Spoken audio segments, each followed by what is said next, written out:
Bienvenidos a Georamble, aquí in Andorra. Now, Andorra is one of the smallest countries in the world. It's a micro-state.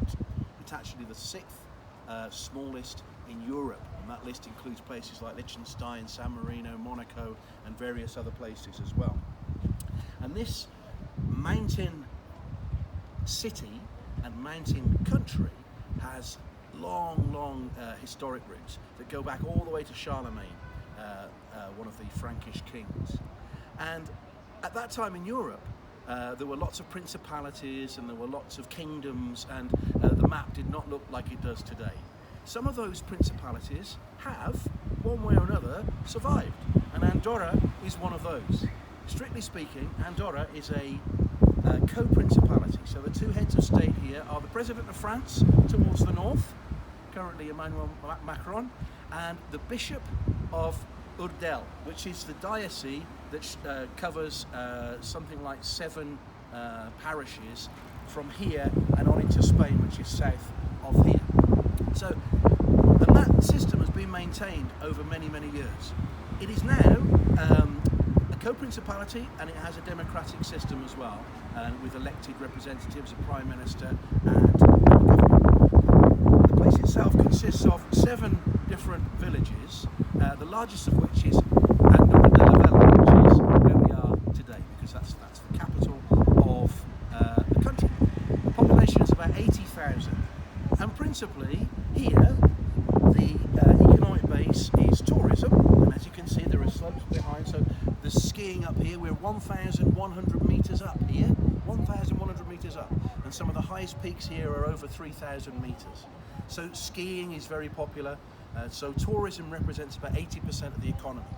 The other 20% of the economy is actually derived from, or about 19% of the economy is derived from the financial sector, because Andorra is completely independent. It has its own taxation laws, and it charges very low rates of tax. So people deposit money here, people come shopping here, and about 19% of the economy is from that. The other 1% is agriculture. There's very little land here to grow things, and so most of the agricultural products are imported from Spain or from France.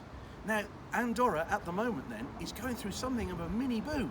Wherever you look around Andorra, actually not here so much, but there are cranes everywhere. And talking to locals as well, they say over the last 30 years it's changed almost beyond recognition. This part here is the old part of town. This is the Church of St. Stephen, and this is the most important church in Andorra, where the Bishop of Urgell actually is based. And so this is the old town, but below the old town, along the river, and this is a glacial valley, so along the river that's carved, at the base of the former glacier here, that's carved these huge kind of hanging valleys that you see here.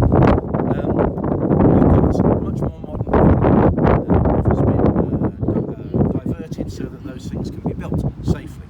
But still, as you can see, there are disasters in the making here, because ski slopes here, which because this is a tectonic area, if there's an earthquake here, it's quite likely that those will slide, as they already are, quite clearly. But the important thing then about Andorra is that this mini boom has occurred, and it's definitely in tourism, and there's been a post-COVID boom, if you like. Local tourism from France and Spain has taken off. People are no longer going far away.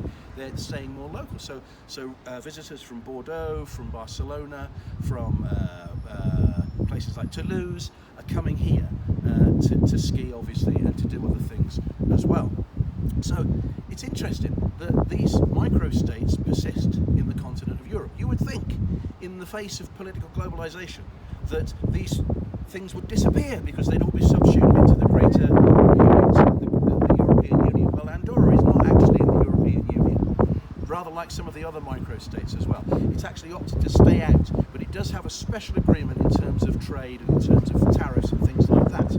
But it's almost as if micro-states flourish in the actual face of political globalization. So you have a very ironic outcome, if you like, or a contradictory outcome, whereby micro-states actually appear to thrive and persist under political globalization, which is almost contradictory in terms of what you would expect as a process.